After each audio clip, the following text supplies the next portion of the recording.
এবার ভাইরাল হয়েই যেন বিপাকে পড়েছেন রাজধানীর ভাতের হোটেলের মালিক মিজান। একসময় রিকশা চালক এবং সিএনজি চালকদের ভরসার জায়গা ছিল তার ফুটপাথের ছোট্ট হোটেলটি। নামও দিয়েছিলেন গরিবের বুফে।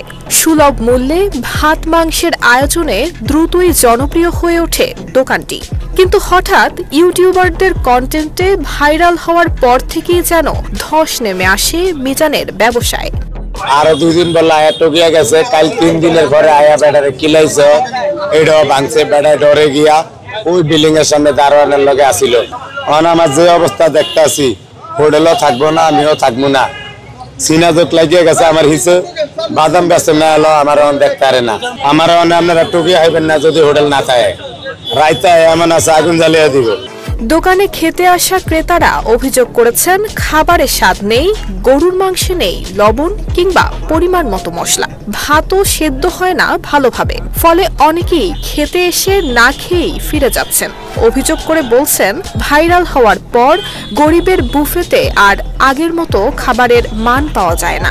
অতন পাকে করতে পারে না, হলুদ মরিচ দিয়ে কোন রকম দিয়ে গেছি, লবণ হয় না, মরিচ হয় না, তেল হয় না, খাবার খাইতে ঠিক মতন গরমে খালিয়া খাইতে আছি, আর বেড়া নষ্ট হইতে আছে। ঠিক আছে, বেড়া ব্যবসা বাড়ছে, কিন্তু আরো কদিন মধ্যে কমবো। তরমুজ হলে দেন নাই বেশি চালু হওয়ার কারণে এই যে আমি 100 টাকা খাওয়ান লইছি, ভাত লইছি না কি ভাত দেখছেন চেটকেন না যাও, ভাত এরকম হয় না হোটেলের।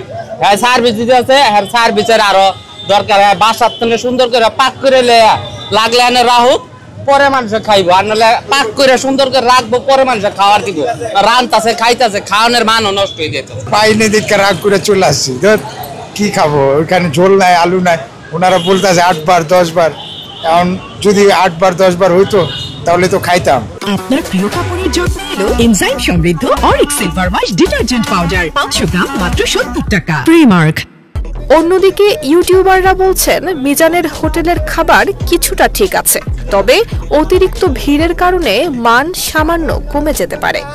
লবণ যদি কম হয় বলা যাবে না লবণ কম হয়েছে, কারণ ওনার জায়গায় আপনারা যদি খাড়া করাই বা আমি যদি খাড়াই, হ্যাঁ যা রানছে 100 বারের 1 ভাগও আপনারা রানতে পারতাম না, মানুষ মোহে দিতে পারতো না খাওন।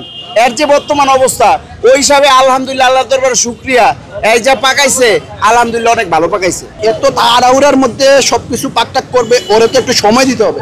দেখেন গিয়ে কোনো টাইম কেউ দিচ্ছে না, হাতাহাতি করে নিয়ে নিচ্ছে। তো একটা জিনিস বলো, যারাই আসেন এখানে প্লিজ নিজ দায়িত্বে একটু সচেতন থাকবেন। কিন্তু বিপদের এখানেই শেষ নয়।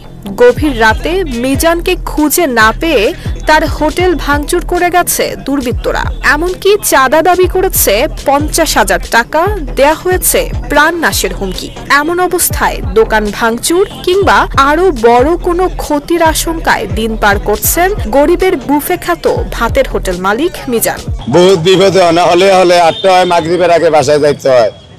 রাইতে যখন দোকান ভাঙছে আমি এনে থাকলে আমার কি আর তো এটা বুঝছেন না। দোকানটা যখন রাত্রে আয়া ভাঙ্গা হয়েছে, আমি তো রাত 10টা 12টা পর্যন্ত আলু ভেজ কুড়ি, তখন যদি আয়া হিসে দিয়া হুন্ডা দিয়া কা করিয়া মাথা ভাই একটা দেয়, আমার আর আপনারা হাইবেন, আমি আর হামু না। কারণ আমার হোটেল ভাইকে দিলে আপনারা আর হাইবেন না। আমি আপনার টিয়া দিয়ে আচ্ছার অবস্থা আইবেন আপনারা। সে বলতেছে আমার চাঁদা দিতে হবে 50,000 টাকা, চাঁদা না দিলে ওই দোকান করতে পারবো না। আমি বলি তার ব্যাপার, আপনি তার সাথে কথা বলুন। সে এক পর্যায়ে আমার কালার বেড়ে রয়েছে, আমিও এক পর্যায়ে তার ধরে রয়েছি। এই মারামারি করতে করতে লোকের মাঝখানে চলে এসেছি। সবাই গাড়িগুলি থামায়া ওই লোকের রাগারাগি করলো যে মুরব্বী লোকের সাথে তুমি কেন মারামারি করলা। আর এক মাইকলা একটা চটকনা মাছ এখানে এসে গ্লাস মেয়ে বাংছে, আরো কিছু মাল সামান নিয়ে গেছে। এক সময় যেখানে পেট ভরে খেত নিম্ন আয়ের মানুষ, সেই হোটেল এখন যেন মিজানের দুঃস্বপ্নে পরিণত হয়েছে। ভাইরাল হওয়া যে সবসময় আশীর্বাদ নয়, তা যেন নিজের জীবন দিয়েই বুঝতে পেরেছেন এই হোটেল মালিক। নুসরাত জাহান মেহেক,